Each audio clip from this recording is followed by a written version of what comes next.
Hello everyone. ये question UPSC 2024 में आया हुआ था। देखो, स्टेटमेंट बेस्ड क्वेश्चन में क्या पूछा गया है इसमें कि certain amount were distributed among X Y Z के एमंग में कुछ अमाउंट को डिस्ट्रीब्यूट कर दिया गया है। तो सबसे कम किसको मिला, ये क्वेश्चन पूछा जा रहा है। तो फर्स्ट स्टेटमेंट ये कह रहा है कि एक्स जो है उसको कितना मिल रहा है, 4/5 ऑफ वाई एंड जेड को कंबाइन करने पर। सेकेंड वाला कह रहा है स्टेटमेंट कि वाई को कितना मिल रहा है, उसको मिल रहा है 2/7 of how much, x plus Z combine करने पर। तो अगर हम लोग यहाँ पे इंडिविजुअली देखेंगे तो क्या हमको यहाँ से पता चल सकता है कि एक्स वाई जेड का कंपैरिजन हम लोग कर सकते हैं। ओके, एक ही स्टेटमेंट है, एक ही इक्वेशन है, 3 वेरिएबल है यहाँ पे।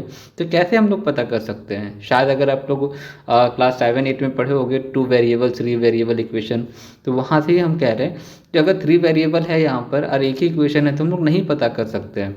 एटलीस्ट 2 वेरिएबल यहाँ पे होना चाहिए तो हम लोग कंपेयर कर सकते हैं। तो अगर ये दोनों को कंबाइन करेंगे, जैसे ये जो y का वैल्यू है ना यहाँ पर, तो ये y का वैल्यू को अगर हम यहाँ पे सब्स्टिट्यूट कर देंगे तो क्या मिलेगा हमको, यहाँ पे x और z के बीच का कंपैरिजन मिलेगा।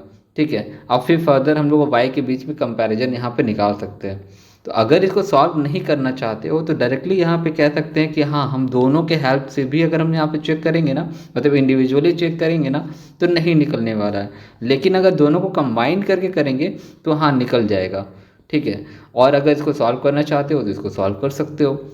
हिंट हम दे ही रहे हैं कि ये जो y का वैल्यू है यहाँ पे सब्स्टिट्यूट कर दो, या फिर इस x का वैल्यू को यहाँ पे सब्स्टिट्यूट कर दो, तो यहाँ पे एक इक्वेशन मिलेगा। उस इक्वेशन को, वो इक्वेशन एक्चुअल में कंपैरिजन किया हुआ रहेगा।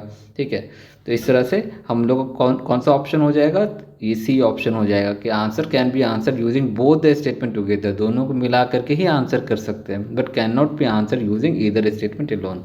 राइट, तो इस तरह से इसको आंसर कर सकते हैं। Okay okay then, bye.